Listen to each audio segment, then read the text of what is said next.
Kerge, on kiire ja ta on odav. Tere! Minu nimi on Philip ja mina olen selle 91. aasta MR2 omanik.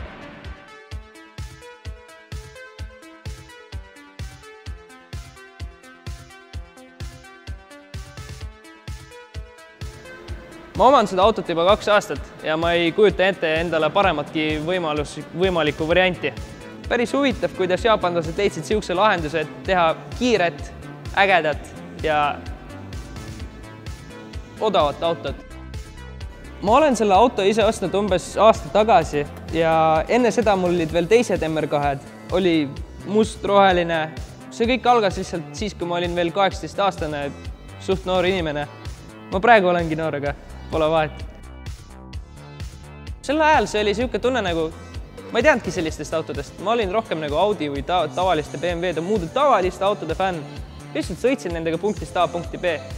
Ja kui ma sooritasin, sain selle auto esimest korda enda kätte, ma istusin selle rooli, siis kui ma hakkasin ostma seda.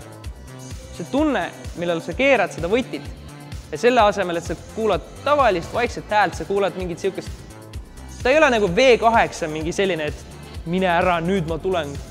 Ei, ta on siuke spetsiifiline ja inimesed ei saagi aru, mis auto see on. Nad vahepeal lihtsalt pööravad pea ringi, et aru saada. Mis asi see on? Mis see sõidab?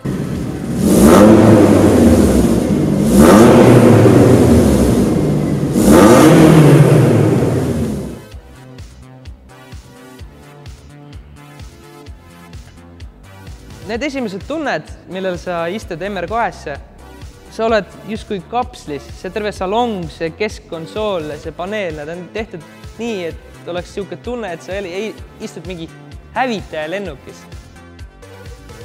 See on väga spetsiifiline tunne. Ma ei usu, et mõni teine auto võiks sellist tunnet anda nii odava raha eest ja samas nagu, mida saab leida.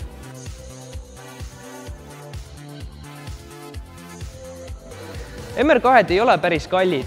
Neid leiabki praegu. Nad ei ole samas ka odavad. Nad on väga ausalt hinnatud. Normaalne turbo MR2 maksab juba umbes 5000 kuni 15 000 ja rohkem. Sellised nagu mul on tavalised atmosfäärilised mootorid, rida 4, 16 klappi, 2 nukkvõlli. Võib leida isegi 1000 euro eest kuni jällegi lõpmatuseni.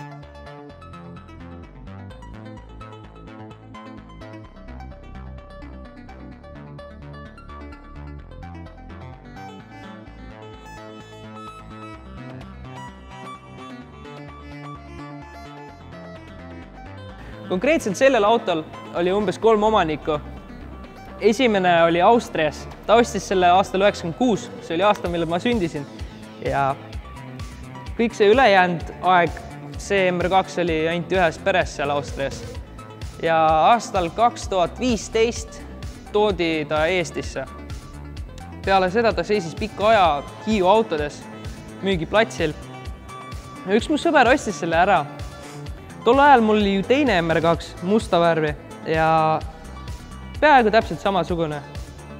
Ja temal midagi juhtus ja ta ütles, et tead, mul pole enam seda vaja, ma ei saa sellega sõita, mul pole lube ja kui tahad, siis leia mulle ostja või osta ise ära, et teen sulle korraliku hinne. Ja siis ma mõtlesingi välja, et minu eelmine MR2 ta oli nagu, ma olen küll sinna palju investeerinud, see ongi siuke auto, kuhu sa alati investeerid.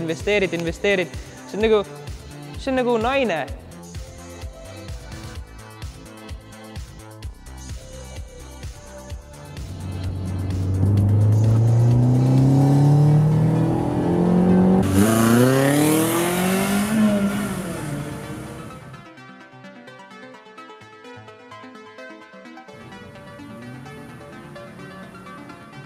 See ei ole just selline auto näiteks nagu mingi tavaline krediitliising sedaan, mida sa ostad laenu mingi dokumendi alusel ja pärast lihtsalt sõidad sellega ja palvetad, et oi, et mul mingi õõtshoob ei läheks katki, et lähen vahetama pärast. Auto ei ole eriti problemaatiline. 3G mootor, teda on pandud Corolladesse, Camridesse, RAV4-desse, isegi Galdinadesse. Mootor on vägagi populaarne ja ta on populaarne selle eest, et ta on väga ökonoomne, teda on väga kerge parandada, varuasi on hulgalt ja ta töötab. Ta lihtsalt töötab. Ja selle auto kerega, selle kergusega auto kaalub umbes 1000 kilogrammi ja peale. Seda on reaalselt vähe.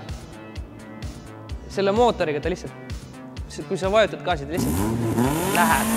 Nagu, see on võimatu seda seletada, kuidas see toimub. Sest vajutad gaasi ja auto läheb.